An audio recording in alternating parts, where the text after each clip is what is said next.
When it comes to applying for a training contract in a large commercial law firm, I guess there may still be people who are worried that people from ethnic minority backgrounds may not get the same chance as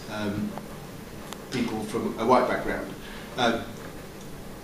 Well, perhaps I can give you an example of my personal story which might sort of convince people not to let any of those concerns stop them from applying for a training contract in a large commercial law firm. I applied to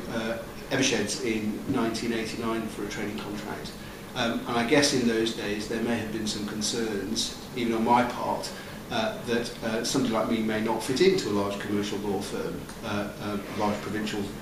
law firm like Eversheds based in Birmingham. What I found very quickly when I went there for interview, and it was one of the first firms I interviewed at, was that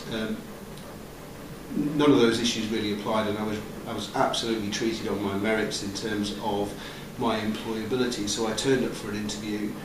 was interviewed by a couple of partners who were very, very welcoming, very, very warm to me as an individual.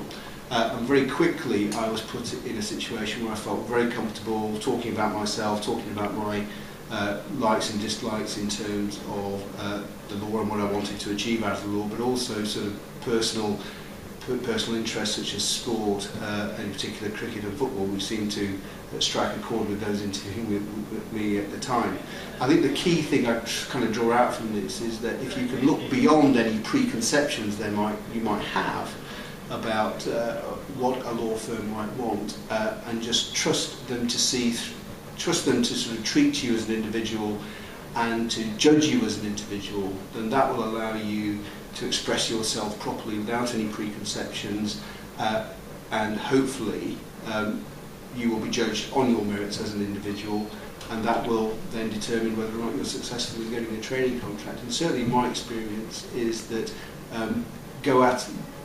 that process with a completely open mind and give it your best shot, and don't have any regrets.